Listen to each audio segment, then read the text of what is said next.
So ayun na nga guys, good morning sa inyong lahat. So ito na nga guys, dahil sa sobrang init, tatambay muna tayo dito sa baba, no? So ayan guys, ayan. So hindi alata, inatake tayo ng acid reflux, anxiety, depression, and panic attack. So despite of that, so kailangan natin maging act like a normal. So ayun na nga guys, so ayun, medyo pinapawisan na tayo guys. So as we can see, ayan, kipilit pinakalma yung sarili.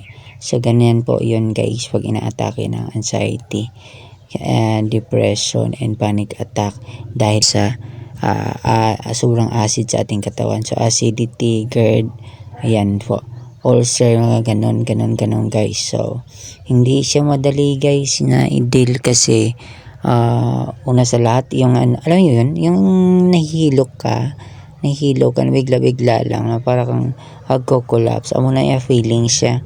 So sa mga way pa daya anxiety, depression, at saka panic attack, at way pa dya sobra mo acid, so you see to it na mukaon mo sa on time. Tapos yung mga bawal na sobra damo oily, damo sang preservative na pagkaon, amo na siya nagkukusan sobrang acid. So yan, tama duyan lang wala. So damo na siya yung amo na siya ang story ko sang anxiety, depression, at panic attack. So prior for that, bago mo siya ma-experience, siyempre magkaroon ka muna ng acid reflux na vertigo bongga nga acid reflux.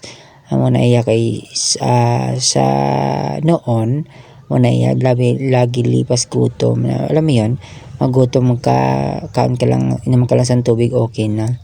Pero subong hindi na pwede inom tubig, di na siya madalas ang inom tubig. Dapat talaga kaon kaya on time, pero small amount ng pagkaon, no? Frequent siya, not just 3 times a day, a big meal. Dapat nga 5 times a day na kumakaon ka sang small amount lang, dahan-dahan.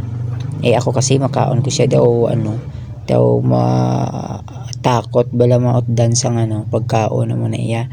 Daw paspas kay ko makaon sang pagkaon. So amo na iya, the more na paspas ka magkaon, the more na mahirapan magtunaw yung organs naton, di ba? Kawawa yung liver, kidney, pancreas, gallbladder. So that 4 is parang magkatuwang po yan sa pag neutralize sa ating small intestine organs. So una iya daw buang ka pag inatake sang GERD, anxiety, acid reflux, nervous, panic attack. Amo na siya magsabay-sabay na siya daw buang ka na iro bala na daw na kahit isip mo waya hindi mag-response yung utak mo ng proper. So tingnan mo, sobrang puyat na nato dahil lang sa acid reflux. So as of now, I totally remove alat, matamis muna mga oily food, pero minsan makaon ko yung ma-triggered man, pero okay lang, ma-handle naman. Unlike last month daw gidya daw madula ka na daw mamatay ka na So muna yung mga experience yan. So hopefully this year 2024 I'm getting better. So amo na damo na bulong tinitik wa man effect, damo din herbal wa man effect. So amo na daw wala